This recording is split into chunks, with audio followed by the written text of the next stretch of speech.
continuar aqui então hoje o último sermão que nós estamos falando sobre reconstrução. Baseados ali no livro de Neemias, nós tratamos ao longo deste mês maneiras, formas de reconstruir a prática da nossa vida cristã. Nós tratamos sobre os aspectos fundamentais da vida cristã, sem os quais não existe vida cristã, gente. Existe uma subvida. Vida cristã não. Sem os aspectos que nós abordamos do falar, que é a oração, nós falamos lá no primeiro domingo, baseados no primeiro capítulo do livro de Neemias. A reconstrução do falar. E depois, a reconstrução do ouvir, no segundo domingo. O ouvir é ter o contato com a palavra do Senhor.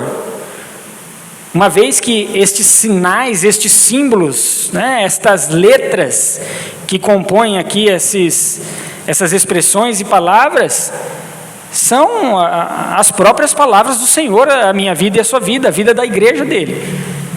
Então é fundamental que haja contato com a palavra do Senhor. Uma vez que, tendo contato com a palavra do Senhor, esse é o primeiro passo para termos contato com o Senhor da palavra. E depois falamos sobre a reconstrução da adoração. Ali do ouvir nós meditamos lá em Neemias capítulo 8, e a reconstrução da adoração, domingo passado, falamos ali baseados no texto de Neemias capítulo 9. A adoração também, o prostrar-se humildemente diante daquele que é poderoso, diante daquele que é grandioso, diante daquele que é maravilhoso, em estado de humildade, reconhecendo quem Ele é e quem nós somos e entregando-nos a Ele. Então, estes três aspectos, eles, junto com outro que nós trataremos hoje, eles compõem essa prática da vida cristã, dentre outras questões, mas fundamentais, sem os quais não há como uma vida cristã ser sadia, saudável. Não há possibilidades. E consequentemente ali, a partir do momento que nós temos relação com o Senhor, oramos, temos contato com Ele, temos contato com a palavra dEle e nos entregamos em adoração, nós consequentemente somos levados à reconstrução da santidade, que é sobre o que nós falaremos hoje. Aquele Deus que é santo, santo, santo, requer de nós que, assim como Ele é santo, sejamos também nós santos. Juntos leiamos aí agora o texto de Neemias, capítulo 13. Neemias, capítulo 13, a partir do versículo 23.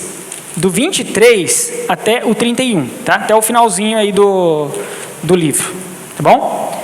Aqueles que não têm aí a mesma versão, acompanhem aqui na projeção comigo. Vi também naqueles dias que judeus haviam se casado com mulheres asdoditas, amonitas e moabitas. Os seus filhos falavam meio asdodita e não sabiam falar judaico, mas a língua de seu respectivo povo.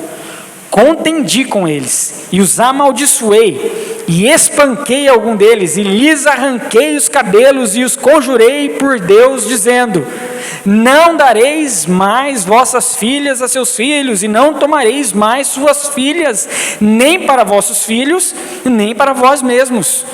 Não pecou nisto Salomão, rei de todo Israel? Todavia, entre muitas nações não havia rei semelhante a ele. Ele era amado do Senhor, e Deus o constituiu rei sobre todo Israel. Não obstante isso, as mulheres estrangeiras o fizeram cair no pecado. Dar-vos-íamos nós ouvidos para fazermos todo este grande mal, prevaricando contra o nosso Deus, casando com mulheres estrangeiras? Um dos filhos de Joiada, filho do sumo sacerdote Eliasabe, era genro de Sambalate, o horonita, pelo que afugentei, espantei, afastei da minha presença. Lembra-te deles, Deus, pois contaminaram o sacerdócio, como também a aliança sacerdotal e levítica. Limpei-os, pois, de toda a estrangeirice e designei o serviço dos sacerdotes e dos levitas, cada um no seu mister, ou na sua função, como também o fornecimento de lenha em tempos determinados, bem como as primícias. Lembra-te de mim, Deus meu, para o meu bem. Que o Senhor, por meio do teu Santo Espírito, ecoe suas verdades sobre a vida de cada um que está aqui esta noite, que possamos viver a prática cristã que Ele nos propõe aqui, de fato, de verdade. Amados, antes de falarmos aí, entrarmos propriamente na questão da sabedoria, eu gostaria de deixar essa pergunta aqui para vocês, que é sempre algo que permeia a nossa realidade, né? O que é mais importante? O que é essencial na vida de alguém? Saber as coisas ou fazer as coisas? Essa questão sempre permeia a nossa existência, né? As coisas que nós aprendemos de fato redundam em algo prático em nossas vidas? É importante saber ou apenas fazer outras coisas, né? Para que serve, por exemplo, a fórmula de Bhaskara? As equações de segundo grau. Os alunos perguntam, por que eu vou usar? Em que eu vou usar isso na minha vida? As diversas equações e tudo mais. A faculdade, ela precisa preparar a pessoa para o conhecimento teórico ou para fazer as coisas, para a prática das coisas, para saber como agir. Dentro do âmbito corporativo, é importante que eu saiba das dinâmicas, que eu saiba das realidades, ou que eu faça as coisas, ou que eu procure sempre o aprimoramento prático. Conhecimento ou aprimoramento prático? Saber ou fazer? Eis a questão. E o que isso tem a ver com santidade? Você poderia estar perguntando, e eu digo, tem tudo a ver, tem muita coisa. E é o que veremos nessa reflexão que teremos agora. Então, a santidade dentro desse questionamento, desse grande questionamento, nos ensina algo para a vida. Ela mostra que saber e fazer, eles caminham juntos, misturados, completamente vinculados, sem opção de separação. Saber e fazer são praticamente como que uma coisa só dentro da caminhada de santidade. Uma vez que não adianta nada saber sem fazer, ou fazer sem saber o que se faz ou como se faz. Quando nós lemos aqui o capítulo 13 de Neemias, esse último capítulo dessa unidade, né, que compõe tanto Esdras como Neemias, né, é importante que a gente entenda eles como uma unidade, que fala sobre a reconstrução ali de Jerusalém, tanto do templo quanto das paredes, né, a volta deste povo do exílio babilônico e a oportunidade agora de levantar ali o templo e os muros da cidade. E lá, esse empreendimento, quando a gente olha para o contexto ali de Neemias e de Esdras, né, do povo pós-exílio, esse empreendimento ele se caracteriza como um grande aspecto de santidade. E eles seguiam esse caminho de reconstrução para evidenciar que eles eram um povo separado de Deus. Que eles eram um povo separado de Deus. O local onde eles estavam era essencial no apontamento e na vivência santa daquele povo. Então, nesse sentido, a reconstrução do templo de Jerusalém não apenas do templo, mas da cidade e também dos muros de Jerusalém, é a reconstrução da própria identidade deste povo. É a reconstrução de quem eles são. Não pura e simplesmente de paredes, de tijolos. A reconstrução de paredes e muros é a própria reconstrução da santidade para eles. E essa reconstrução de santidade que é percebida num primeiro momento pela identificação do problema, de um pecado que envolve do pecado que envolve toda a situação. E quando nós olhamos aqui para o texto do capítulo de número 13, é exatamente isso aqui que Neemias faz.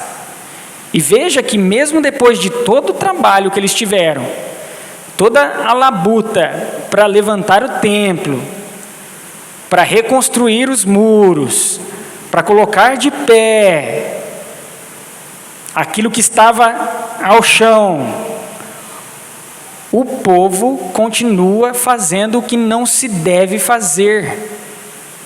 Mesmo dentro dessa expressão de santidade que se refere ao local, mesmo ali dentro, o povo continua fazendo aquilo que é contrário, aquilo que não se deve fazer. E isso a gente percebe, eu te convido lá na sua casa depois a ler desde o versículo de número 4. Desde o versículo de número 4. Tem sempre a mesma dinâmica. São 4 situações que acontecem do versículo 4 até o versículo de número 31, que tem a mesma dinâmica. Então, por exemplo, ali do versículo 4 até o versículo 9, você tem a questão da expulsão de Tobias, que era um dos opositores, que mostra lá no comecinho do livro de Neemias, que eram aqueles que tentavam frustrar a reconstrução dos muros. Você tem do 10 até o 14, a negligência para com o trabalho dos levitas. E como nós vemos, levitas eram aqueles responsáveis para o cuidado do templo, o cuidado dos processos ali do que envolviam a dinâmica do templo. Do 15 ao 22, nós temos a negligência para com o sábado. E aqui do 23 ao 31, a questão do casamento misto. E todos estes textos que tratam das dificuldades têm uma mesma estrutura, que como primeiro passo, em todos eles, é a identificação do problema. A identificação do problema. A identificação daquilo que está distorcido do que de fato deveria ser. E nesse texto que nós lemos, o grande problema que Neemias percebe é o casamento misto. O casamento com estrangeiros. E nós precisamos ter um entendimento de um pano de fundo aqui, para entender o que de fato há de errado com o casamento entre pessoas de etnias diferentes neste tempo, de nações diferentes, para que nós não façamos aplicações equivocadas para o hoje. Então, quando nós olhamos lá para o Antigo Testamento, a forma como Deus resolveu revelar-se para o mundo foi por meio de uma nação. Lá desde o chamamento de Abrão, que tornou-se Abraão e tornou-se o pai da nação de Israel. Deus escolheu este povo, Israel, a família de Abraão, para comunicar a sua virtude e a sua verdade.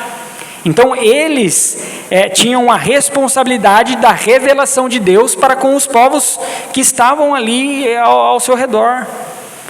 Então é por meio de uma etnia. É uma etnia e por meio dela as outras teriam a oportunidade de ter contato com o Senhor. Então, naquele contexto, outras nações são um sinal de ameaça. São um sinal de ameaça, num primeiro momento. Então, por exemplo, elas trazem conflito, elas trazem dificuldade, elas são oposição e principalmente elas têm outros deuses. Essa é a grande questão. Elas têm outros deuses, elas são completamente idólatras.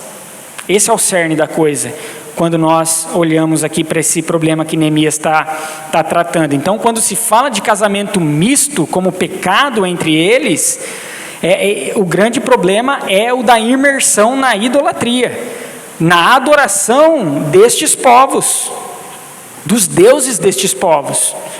Por exemplo, quando a gente vai lá para Êxodo, capítulo 34, versículos 15 a 17, diz assim: para que não façais aliança com os moradores da terra, quando eles vão adentrar ali a terra prometida. Não suceda que, em se prostituindo eles com os deuses e lhes sacrificando, alguém te convide e comas dos seus sacrifícios e tomes mulheres das suas filhas para os teus filhos e suas filhas, prostituindo-se com os seus deuses, e façam que também os teus filhos se prostituam com os seus deuses. E aí ele termina: não farás para ti deuses fundidos. O grande problema que envolve o casamento misto aqui é a idolatria. É ela que contamina, que é a ameaça de contaminação daquele povo. E é por isso que Neemias traz o exemplo, a partir do versículo 26, de Salomão. Ele não está dizendo ali, o Salomão não era sábio? Deus não o amava? Não lhe constituiu como rei sobre toda a nação de Israel, e ainda assim ele se deixou contaminar por conta de todos os matrimônios que ele teve? Não fizeram com que ele caísse ao final da sua vida em idolatria, o rei mais sábio que Israel teve? Então veja que Neemias, ele traz a sabedoria que a própria palavra já mostra. O grande problema é a idolatria. E Neemias só pôde identificar a contaminação porque ele sabe. Lembra do saber ou fazer da nossa introdução? Essa é a primeira questão. A importância do saber. Neemias sabe o que é a expressão de pureza do Senhor. Ele sabe o que o Senhor requer como pureza, porque ele tem relacionamento com o Senhor, ele conhece a sua palavra. Então, diante disso, o grande problema fundamentalmente não está na pessoa ser de outra nação e de outro lugar. Afinal, Ruth não era moabita? E no Antigo Testamento nós temos um livro com o nome dela, e ela faz parte da genealogia do grande rei Davi e principalmente de Jesus. As questões que envolvem essa problemática são os ideais que essas nações carregam e que, consequentemente, aqueles que se dão em casamento com eles correm o risco de se contaminar. A questão é o ideal, é o que ela carrega com ela, é ali que está o perigo, são as concepções. Por isso que Neemias traz o problema aqui do falar na língua dos outros povos. Eles falam meio asdodita, eles falam essencialmente asdodita e não falam nem a língua judaica. Antes da própria língua hebraica, eles falam outra língua. O problema é o que está na essência disso, não é a forma. Não significa que você não pode aprender outro idioma, não significa que eles não poderiam aprender outro idioma. É que isso significa, lá naquele contexto, um abandono das raízes e da fé deles propriamente dita.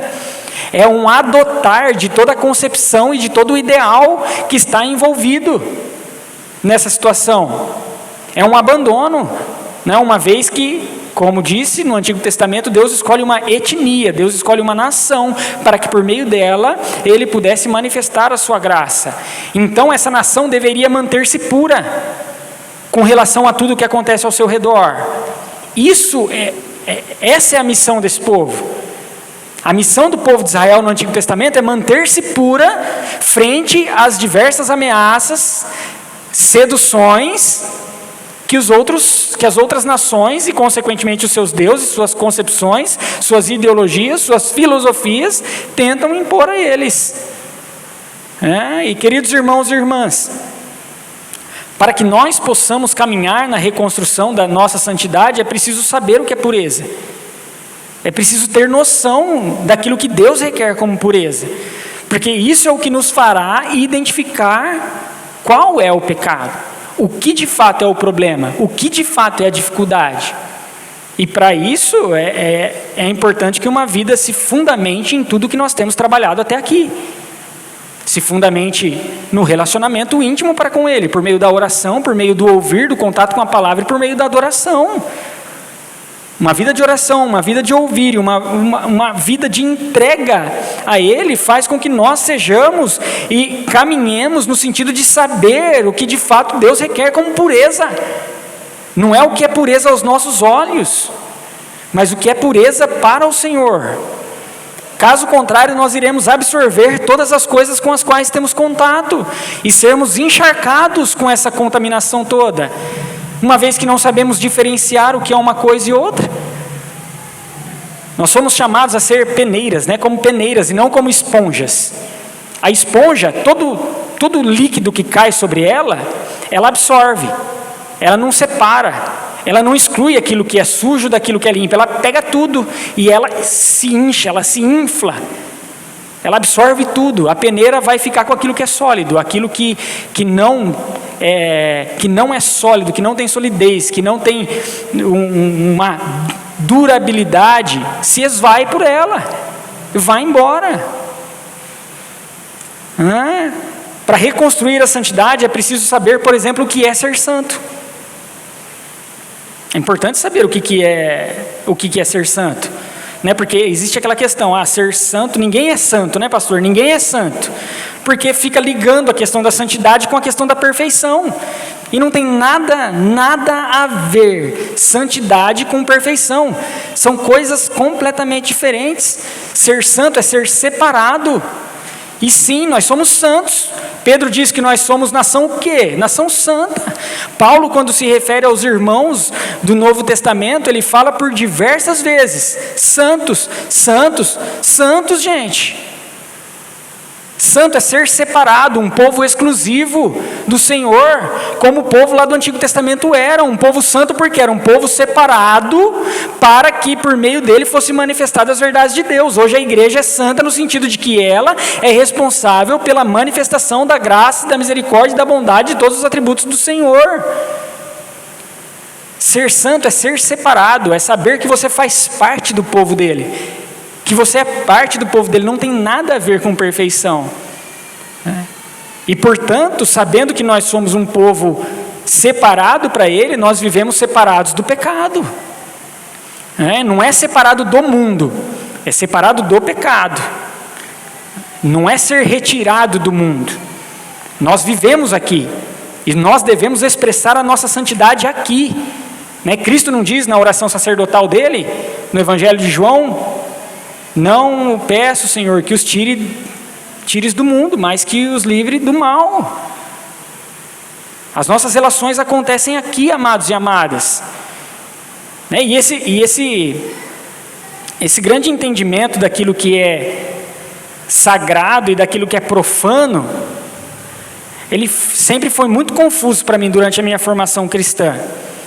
Então houve um tempo que eu entendia que local sagrado era aqui. Enquanto eu estou dentro das quatro paredes, eu estou no local sagrado. Mas a partir do momento que eu estou fora daqui, eu já não estou no local sagrado, eu estou no local secular. O que é um entendimento completamente equivocado. Completamente equivocado. Para mim, na confusão da minha formação, eu entendia que aonde eu estava definia quem eu era, e com quem eu estava definia quem eu era.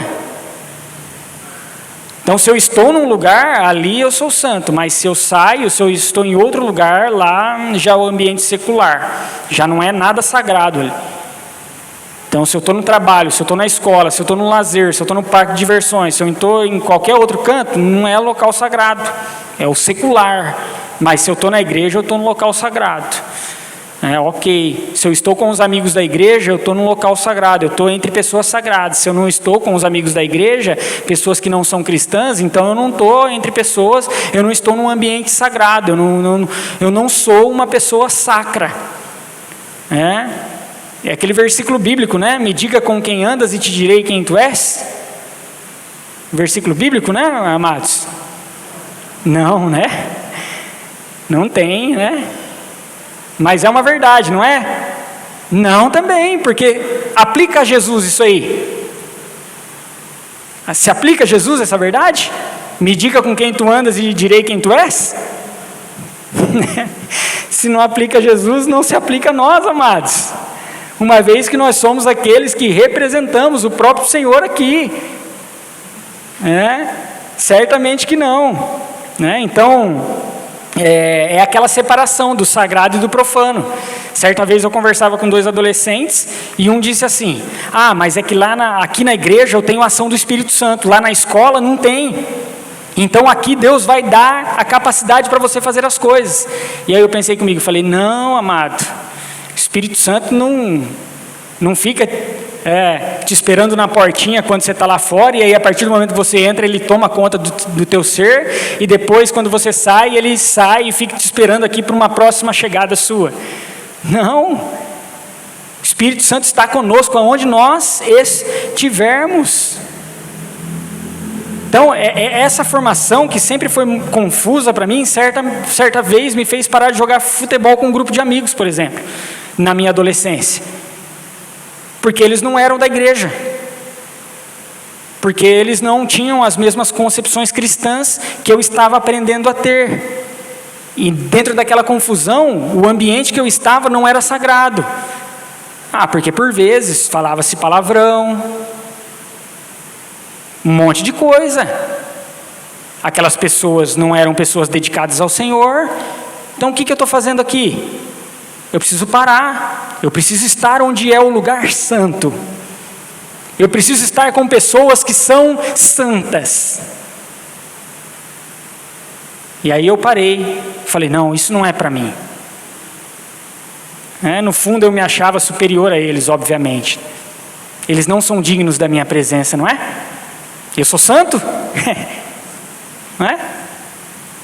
Então, até que alguns dos pastores com os quais eu tinha contato me chamou certa vez e disse: Paulinho, o que você está fazendo? O que você está fazendo? Não é para você se abster de estar com eles, mas esteja lá e faça a diferença no meio deles. Mas é necessário que você esteja lá, essa é parte da sua missão, relacionar-se com as pessoas. Um pastor batista chamado Kenner Terra, ele diz o seguinte: torna-se sagrado o lugar onde um justo atua dedicando-se à missão de Deus. E o que é um justo aqui? Um justo é alguém redimido e lavado pelo sangue de Cristo. O local torna-se sagrado a partir do momento que o justo está ali dedicando-se à missão de Deus. E ali esse local torna-se sagrado. Eu, na verdade, naquele tempo, pensei ter identificado o problema. Pensei ter encontrado o problema, mas não tinha encontrado o problema. Eu achava que o problema era o lugar, eu achava que o problema eram as pessoas, só que não era. O problema era o pecado que elas praticavam. O problema eram as concepções delas, os ideais delas. Lembra do casamento misto? O problema fundamentalmente não está nas pessoas, mas nas concepções que elas carregam. Eu pensava que o problema estava na pessoa. Obviamente que existe a questão da natureza corrompida. Claro que existe. Nesse sentido, todas as pessoas têm problemas. Mas eu achava que o grande pecado ali, o grande problema era a pessoa propriamente dita. E eu não podia estar ali. Não conseguia ver que não era o lugar que era o problema, que não eram as pessoas que eram os problemas, mas as concepções delas, a forma como elas viviam, os ideais que elas tinham como centrais em suas vidas, a reconstrução e que de fato precisavam ser alcançadas. O problema era o pecado e as pessoas precisavam ser alcançadas. O problema é o pecado e aquele lugar precisava ser alcançado. Não afastado, não me afastar. Reconstrução da santidade consiste em identificar realmente o problema que está à nossa volta. Mas também, após a identificação do problema, Neemias nos mostra que há uma indignação para com o problema, contra o problema. E ali o versículo 25, depois 28 e 29, Neemias vai dizer: contendi com eles e os amaldiçoei, espanquei, arranquei os cabelos, conjurei por Deus, não deem suas filhas e filhos. E aí ele vai dar um exemplo dele, um dos filhos, no versículo 28, um dos filhos de Joiada, filho do sumo sacerdote Eliasabe, pessoas do povo, era genro de Sambalate, o Horonita, um estrangeiro, pelo que o afugentei de mim. Neemias se ira contra a realidade do pecado. Não é apenas identificar o pecado, mas é se irar contra o pecado. É ficar indignado contra o pecado. Neemias declara, depois dele constatar o problema, contendi com eles. E o contendi aqui, quando a gente vai lá para o hebraico, ele é uma expressão de repreensão intensa, constante, como se ele gritasse intensamente. É considerar, de fato, nesse contexto, o outro como um adversário e lutar contra ele. É isso que significa o contendi. E é isso que Neemias faz. Ele espanca, ele arranca os cabelos, ele joga maldições sobre eles, ele declara que seus filhos não fossem dados mais nessa relação. E o dados aqui, inclusive, envolve uma questão de prostituição, que faz o link lá com o Êxodo capítulo 34. O envolvimento para com essas nações é a mesma coisa que prostituir-se diante de Deus, uma vez que comete adultério com outros deuses. Então, a corrupção que envolvia essa relação do casamento misto era muito grande. E Neemias fica indignado. E assim, se você olhar lá desde o versículo 4, depois, é sempre a mesma estrutura. Neemias identifica o problema e depois ele fica irado contra o problema, indignado. Ele contende, ele briga, ele expulsa, ele faz um monte de coisa. E por que essa indignação dele? Porque essa contaminação não refere-se apenas a uma contaminação pura e simplesmente individual. Não eram apenas as pessoas que estavam envolvidas com essa contaminação que sofriam as consequências. Pelo contrário, isso maculava e contaminava toda aquela sociedade, todo aquele povo. Afinal, antes de ser um pecado, o pecado antes de ser uma ofensa contra o próximo, contra algum aspecto da criação, é antes e fundamentalmente um pecado para contra o Senhor, uma ofensa contra o Senhor. O pecado, antes de ser uma ofensa ao outro, é uma ofensa ao Senhor. Antes de estar na esfera da carne, ele é uma ofensa da esfera espiritual. Por isso que Neemias, ali no versículo 29, ele traz uma súplica: lembra-te deles, Deus meu, pois contaminaram o sacerdócio, como também a aliança sacerdotal e levítica. Neemias mostra que eles feriram a aliança, e uma aliança estabelecida por Deus. Antes de ser uma ofensa para com o outro, é uma ofensa para com o Senhor. E Neemias sabe que enfrentam toda essa realidade do pós-exílio, que eles foram para o exílio por conta das quebras constantes à aliança de Deus. Neemias sabe de todas essas coisas. E nesse sentido, queridos, aplicando a nós não devemos ficar confortáveis ao pecado. A situação deturpada, definitivamente não.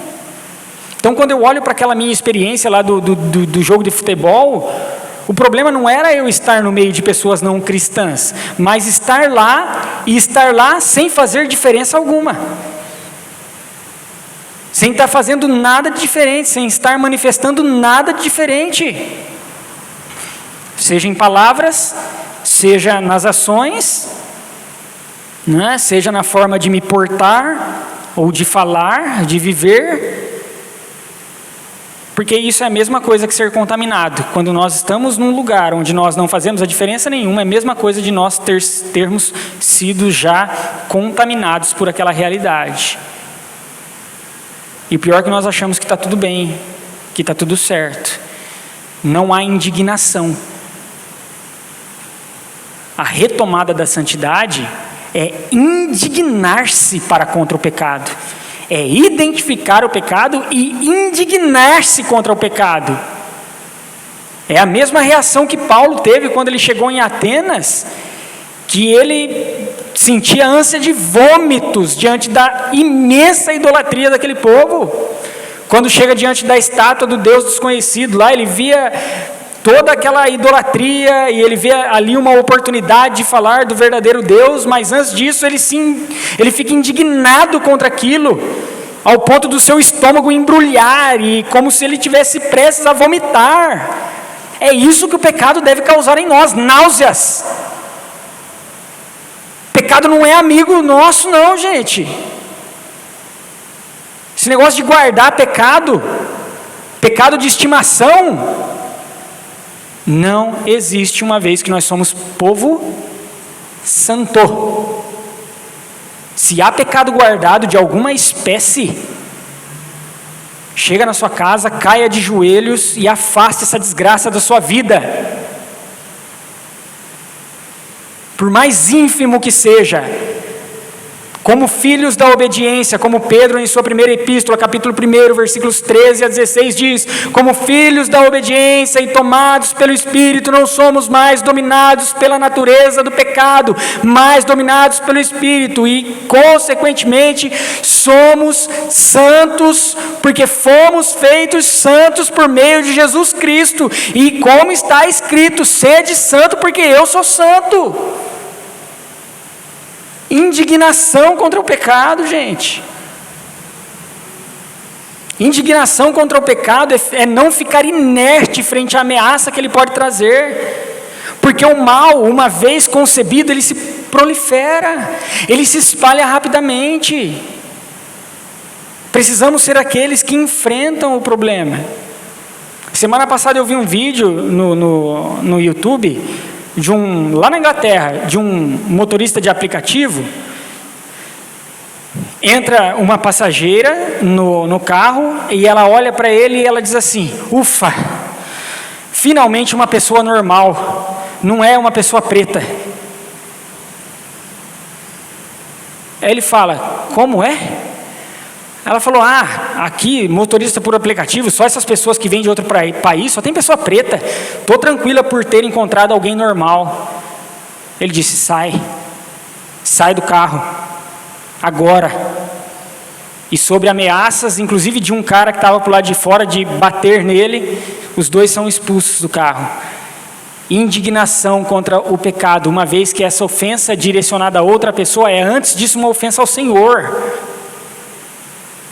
Uma ofensa ao Senhor. Eu não sei se aquele rapaz tem raízes cristãs ou não. O fato que santidade é isso: indignação contra o pecado, uma vez que ele ofende ao Senhor. E como que nós podemos nos indignar? Vamos fazer como Neemias fez, não é? Espancar, arrancar cabelo. O meu não precisa nem fazer muita força para arrancar o resto de cabelo que tem aqui. É assim que a gente fica indignado contra o pecado? Espancando as pessoas? Conjurando mal às pessoas? Tem muito cristão que acha que é assim hoje. Que é espancando o pecador. Que é matando o pecador. Que é arrebentando com o pecador. Esquece daquilo que Paulo instrui na sua epístola aos Efésios, quando ele fala da armadura do Senhor. Ele diz: a nossa luta não é contra carne ou sangue, mas contra principados e dominadores do mal. São as filosofias, são as ideologias, os sofismas, os ideais que caminham na direção contrária ao que o Senhor coloca como santo, que devem ser combatidas. Precisamos matar as filosofias, não as pessoas. Que isso fique muito claro. Matar as concepções, não as pessoas. Indignar-se contra pecado. Cristo mostrou no ministério dele que ele acolhia as pessoas e repugnava o pecado delas, mas isso não os fazia expurgá-las de sua presença. E é claro que é necessário que nós façamos aqui tenhamos um entendimento. É estar acessível às pessoas, principalmente se elas procuram. Não expurgá-las das nossas presenças, uma vez que o contato que ela terá com o Senhor é por meio do contato com o povo do Senhor. Faça até uma adaptação daqui, né? Se você não clamar, as pedras clamarão. Se você não fazer, as pedras farão. Se nós não fizermos, as pedras farão, queridos. Reconstrução da santidade está na identificação do problema, na indignação para com o problema e, por fim, na ação contra o problema. É a mesma estrutura que Neemias usa nas quatro dificuldades que ele encontra. Ele identifica o problema, ele fica indignado para com o problema e depois ele toma uma ação. Em todos os textos aqui, desde o versículo 4, você vai encontrar essa mesma estrutura. E aqui, no versículo 30 e 31, ele vai dizer: limpei-os de toda estrangeirice, designei o serviço dos sacerdotes e dos levitas, cada um no seu mister, sua função, como também o fornecimento de lenha em tempos determinados, bem como as primícias. Lembra-te de mim, Senhor Deus meu, para o meu bem. Neemias, ele toma uma ação contra o pecado, e ali no contexto, na situação de Neemias, é limpar de toda a estrangeirice, limpar de todas as concepções, limpar de todos os deuses que foram infundidos ali, limpar de todas as ideologias que adentraram no povo de Deus, fazendo com que eles se prostituíssem, preferindo aderir às ideologias e esquecendo-se do Senhor, de tudo aquilo que maculava, de tudo aquilo que corrompia. Então, depois que Neemias identifica, ele se ira e ele toma uma ação para se livrar daquele mal, caminhando no sentido da purificação. Foi aqui que Neemias aplicou o fazer, o saber e o fazer. O que é mais importante? Saber é importante. Fazer, essencialmente importante, da mesma forma quanto o saber. Caminham juntas. Neemias não apenas sabe o que se deve fazer, ao contrário de todos aqueles com os quais ele tem de lidar, porque eram pessoas que sabiam as coisas, mas não faziam como deveria ser feito. Neemias sabe o que se deve fazer e ele toma a ação para fazer. Ele faz de acordo com aquilo que se sabe. Neemias entende que aqui no texto é afastar então todos os estrangeiros dessa relação de aliança e reestabelecer a ordem ali no serviço dos levitas, assim como a retomada ali das ofertas para o sustento dinâmico do templo. Purificar é manifestar as verdades de Deus em meio às contaminações que existem. E naquele contexto de Neemias, naquela dispensação, naquele momento da história, era não ter o contato aliancista com os estrangeiros e os seus deuses e as suas filosofias. E os muros que foram reconstruídos era para personificar essa separação. Era para ajudá-los nessa santificação, nesse estado de pureza. Mas ainda assim nós percebemos que o quanto estes muros seriam incapazes de manter a purificação do povo. Ajudam, sim, ajudam, mas são incapazes de transformá-los. E é por isso que é assim que eu percebo a súplica de Neemias, quando ele diz: lembra-te de mim, Senhor, para o meu bem, ali no versículo 31. No final das contas, por mais que houvesse muro, templo, um local considerado sagrado, apenas o Senhor poderia gerar santidade e bem para o povo. Os muros e o templo não foram suficientes para mantê-los afastados do mal. É isso que a gente vê aqui no finalzinho do livro de Neemias. E depois, no tempo intertestamentário, nós temos Jerusalém sendo dominado pelos macedônios, depois pelos romanos. O templo e os muros não foram suficientes para protegê-los das diversas oposições e ameaças.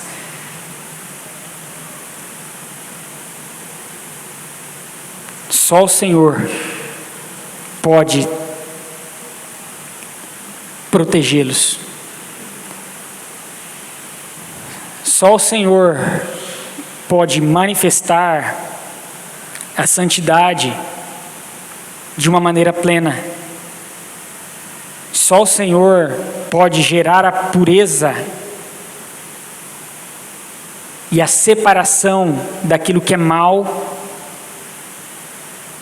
do meu e do seu coração, do coração daquele povo, do coração de Neemias. E Deus, sabendo dessa impossibilidade de uma esperança que pudesse repousar nas mãos dos homens, Ele fez-se homem.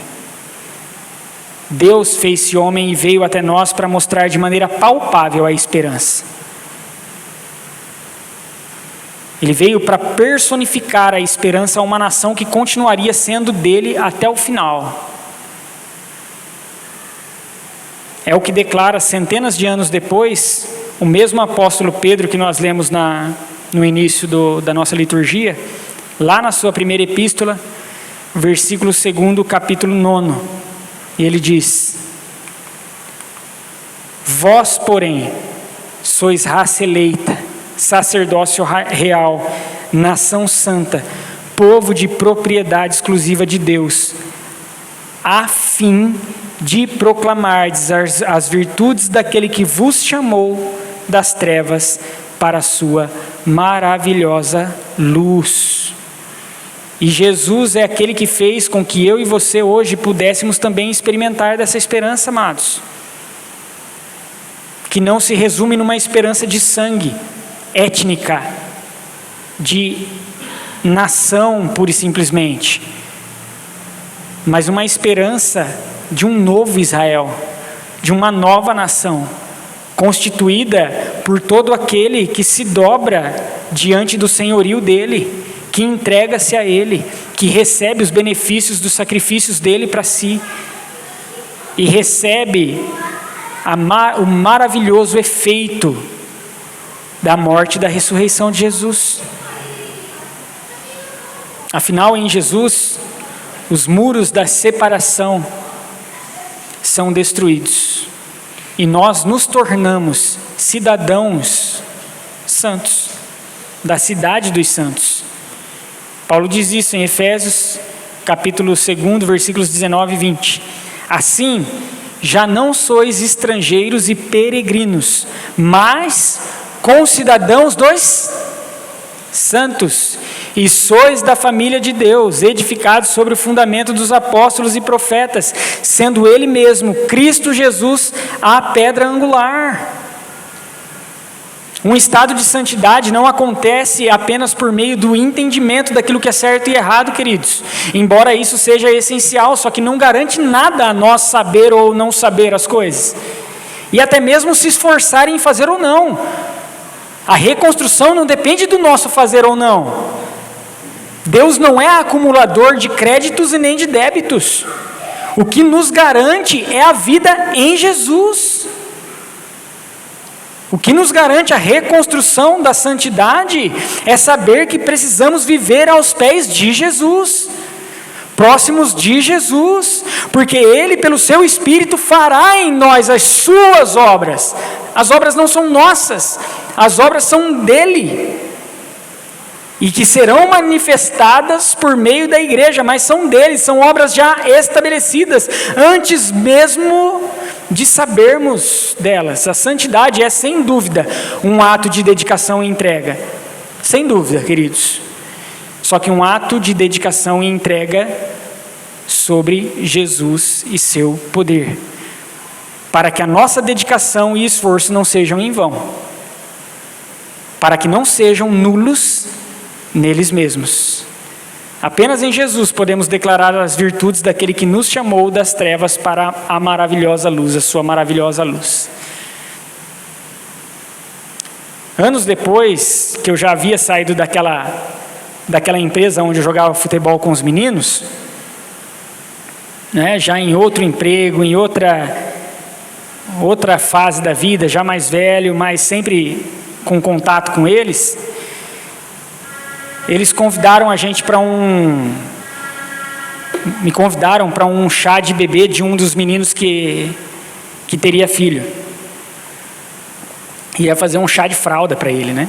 E aí eles falaram, a gente vai jogar futebol lá, não, pastor eu sou hoje. Paulinho, ô Paulinho, nós vamos lá jogar futebol, vamos lá com a gente, tal. E obviamente que eu sabia o que ia acontecer lá, é farra, é bebedeira, ia ser num sábado de manhã. E eu fui, lógico que eu fui.